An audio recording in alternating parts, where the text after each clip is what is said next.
So we're here with Rillo Raczka, and we are at Piccadilly. We are just about starting the EMA protest. Tell me, Sean, why are you here? What is Birkbeck or ULU's position on this?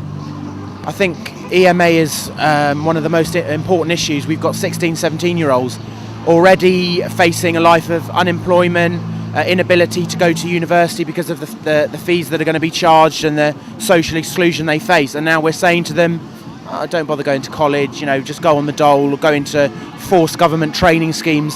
I suppose the EMA abolition is part of a concerted government strategy to alienate and exclude poor or working class young people. And I think as a student movement, we've got to absolutely concentrate on the youngest people in our movement, in education. And if you can't get your education when you're 16, 17, I think we're lost. We're lost, frankly. We must stand up for it. I don't think the EMA is enough. I think we want to be asking for grants for people to live on while they're 16 and 17, because a lot of people aren't supported by their parents, or alienation, or whatever. But basically, fundamentally, EMA is vital for 16, 17-year-olds, poorest 16, 17-year-olds, to access basic further education. And what do you think about the counter-argument coming from an awful lot of school teachers and school heads who are actually saying that EMA is used by a lot of students to buy things like alcohol, drugs, makeup? It's not actually used towards their education. What do you say about that? Well, this is a wonderful trope that you hear. You hear people on benefits, or they just spend it on booze, or those druggies just give Tramp a quid and he'll buy a can of Tennent's. I think this is absolute disgusting, vile propaganda, and I haven't heard any teachers say that.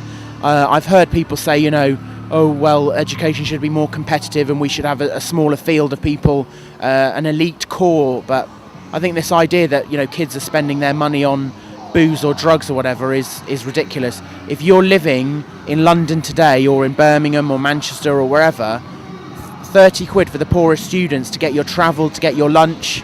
And actually, I'm not here to tell people what to spend their money on. I believe in giving people enough money to live on, and part of living is also having a good time. And if 16, 17-year-olds want to buy some booze, I haven't got any problem with that. Why should we say, oh, we're nice middle-class teachers or councillors, or local council, I should say, or politicians, and say these naughty 16-year-olds who are poor shouldn't ever have a good time, shouldn't go to the cinema, shouldn't buy any booze, shouldn't buy any fags? Well, I'm not going to say that. I'm saying have a good time. You deserve your education, and you deserve to be able to have a drink on a Saturday night, in my view.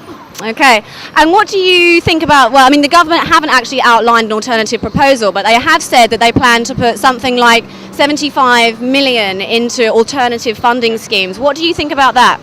So basically, the EMA pot, and I can't remember how many, it's over 150 million, I can't remember exactly the figure, is going to be axed, abolished. And there, as you say, under half that will be replaced by this pot of money that will be given to local councils. And local councils will say, give it to head teachers or whoever, and they'll say, oh, you distribute this to improve access the best way you can.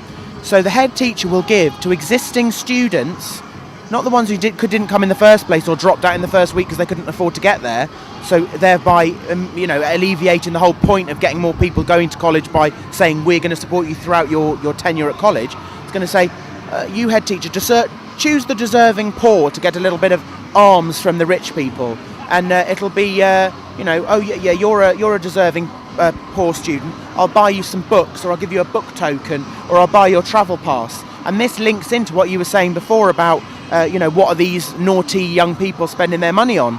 I just think it's absolutely appalling that we're going to abolish EMA 10, 20, 30 pounds for the poorest households.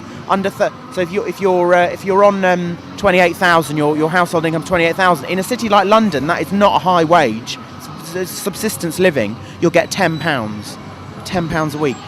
So all those people are definitely going to get nothing. Some of the absolute poorest may get a small crumb for books, or whatever it might be. But this is going to be chosen for people already in education. And of course, I'm absolutely admiring of poor young people who persevere with education despite everything. But we've got to make sure everyone can get there, not just subsidise a little crumb to the people who are already there. Okay, well, thank you very much for speaking to us today, Sean. Thank you very much. Thanks. Bye-bye.